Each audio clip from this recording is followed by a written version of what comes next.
Hello प्यारे बच्चों। तो कैसे हो आप सब। बहुत बहुत स्वागत है आप सभी का आज की इस वीडियो में।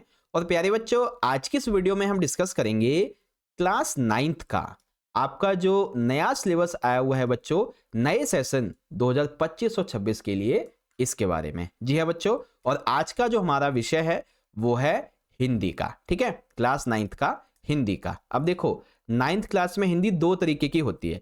एक होती है हिंदी ए वाली, जिसे हम हिंदी आ भी कहते हैं। अगर आपके पास में ये वाला सब्जेक्ट है तो याद रखें, इसमें आपकी किताब होगी क्षितिज भाग एक। ठीक है, क्षितिज भाग एक और कृतिका भाग एक, ये रहेगी आपकी। ठीक है, तो इस वीडियो में ना आपको हिंदी के बारे में एक नहीं बल्कि तीन तीन चीजें पता चलने वाली हैं। कौन कौन सी सर जी? सबसे पहले तो आपको ये पता चल जाएगा कि नए सेशन 2025 और 26 के लिए आपका जो नया सिलेबस है वो क्या रहने वाला है।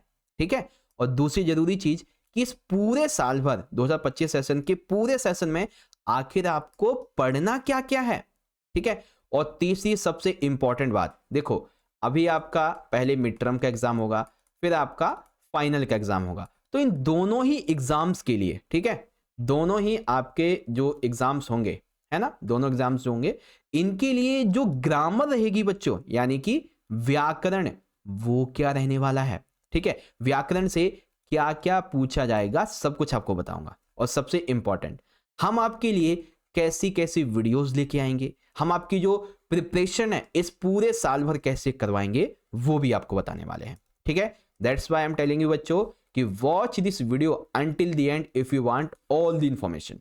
ओके, तो स्टार्ट करते हैं। कोई भी डाउट, क्वेरी, क्वेश्चन हो तो आप हमें इंस्टाग्राम पे पूछ सकते हैं। और अगर अभी तक आपने हमारे चैनल को सब्सक्राइब नहीं किया तो सब्सक्राइब कर लीजिए और बेल नोटिफिकेशन को ऑल पे जरूर से सेट कर देना। और साथ ही साथ आप हमारे टेलीग्राम ग्रुप को जरूर ज्वाइन कर लें, सर्च कर सकते हैं या फिर लिंक आपको मिल जाएगा डिस्क्रिप्शन में। ठीक है, चलो शुरू करते हैं बच्चों।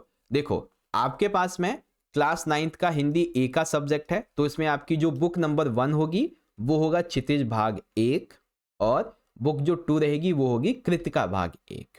ओके, अब किस बुक से क्या पढ़ना है, कैसे पढ़ना है, कैसे नहीं, सारी चीजें बताऊंगा। देखो, 8वीं में तो आपकी एक ही किताब होती थी वसंत वाली, लेकिन नाइन्थ में आपकी 2 किताबें हो गई हैं, क्षितिज और कृतिका।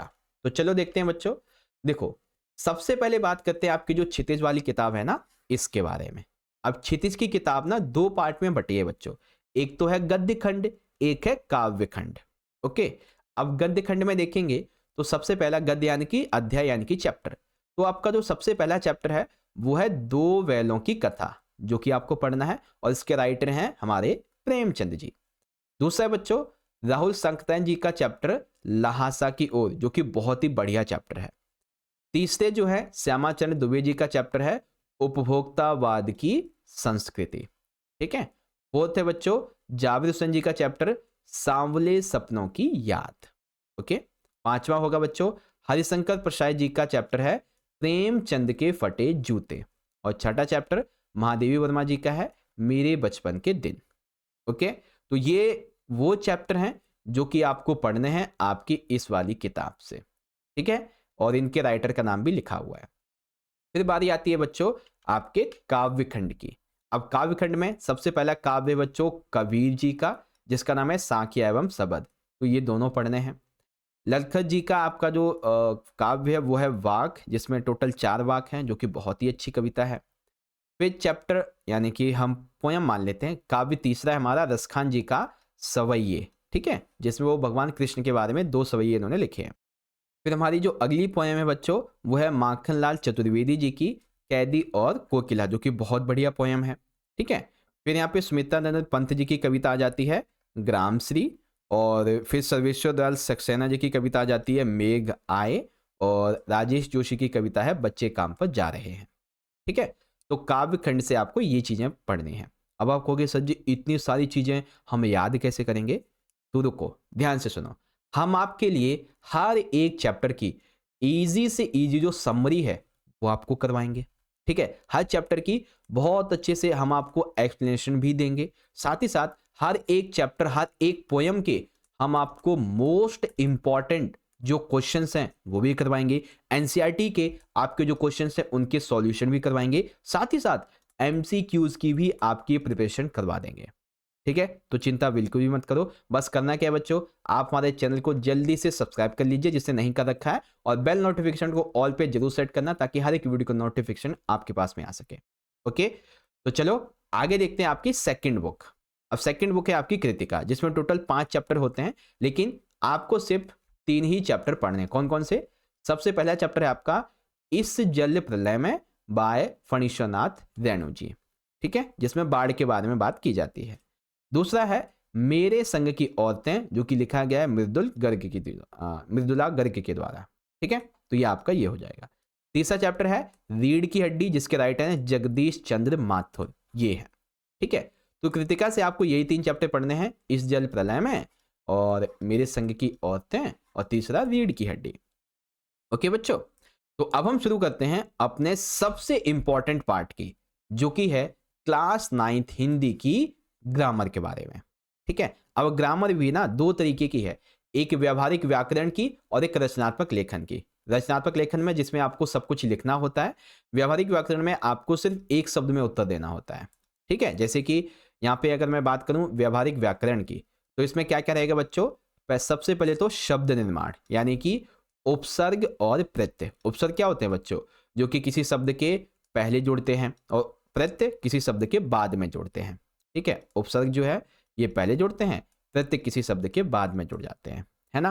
फिर आपके समास आने वाले हैं, है ना, समास। फिर अर्थ की दृष्टि से वाक्य भेद और अलंकार। अलंकार में ना 3 अलंकार आएंगे केवल, शब्द अलंकार के 3 पार्ट, अनुप्रास, यमक और श्लेष, ठीक है। तो आप सभी बच्चे बिल्कुल भी चिंता मत करो, उपसर्ग, प्रत्यय, समास, वाक्य भेद, ठीक है, और ये जो भी आपके अलंकार हैं, ठीक है, इन सभी की अलग अलग से आपको मैं वीडियोस प्रोवाइड करवाऊंगा, अच्छे से आपको मैं एक्सप्लेनेशन करके समझाऊंगा ताकि आपकी तैयारी एग्जाम के लिए अच्छी हो।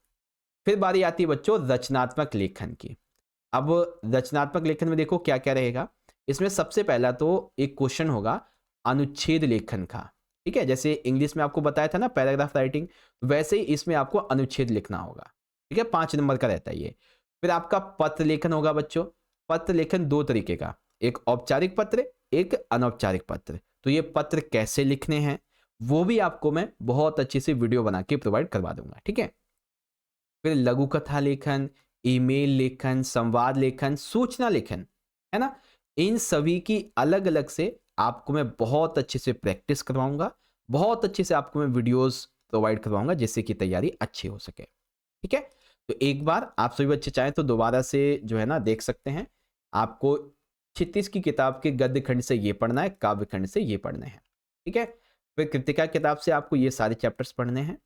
उसके बाद में रही बात ग्रामर की, तो व्यावहारिक व्याकरण से ये पढ़ना है और रचनात्मक लेखन से ये सारी चीजें पढ़नी है। ओके बच्चों, तो बस यही थी आज की वीडियो। अब आप सभी बच्चों को ये वीडियो अच्छी लगी है तो जल्दी से इस वीडियो को एक प्यारा सा लाइक कर दीजिए, अपने सभी दोस्तों में ज़्यादा से ज़्यादा शेयर जरूर कीजिएगा, और चैनल पे अगर आप पहली बार आ गए हैं तो जल्दी से सब्सक्राइब करके बेल नोटिफिकेशन को ऑल पे जरूर सेट करना, ठीक है। और आप सभी बच्चे हमें इंस्टाग्राम पे जरूर से फॉलो कर लीजिएगा और टेलीग्राम ग्रुप को जरूर ज्वाइन कीजिएगा, ठीक है। अब देखो बच्चों, ये हिंदी का सिलेबस हो गया। अब आप जो है ना नेक्स्ट किस सब्जेक्ट का सिलेबस समझना चाहते हो उसके लिए कमेंट कर दीजिए, ठीक है। जो भी सब्जेक्ट समझना हो, जैसे मैथ, साइंस, एसएसटी जो भी हो, तो आप मुझे कमेंट कर दीजिए। मैं उस हिसाब से, जिसके ज़्यादा कमेंट होंगे उस हिसाब से मैं आपके लिए वीडियो प्रोवाइड करवा दूंगा, ठीक है। बाकी वीडियोस तो आ ही जाएंगी, चिंता मत करो, 1-2 दिन में ही। ओके, तो चलो मिलते हैं अगली वीडियो में, तब तक के लिए पढ़ते रहिए और अपना ख्याल रखिए बहुत अच्छे से। बहुत बहुत धन्यवाद। जय हिंद, जय भारत, वंदे मातरम।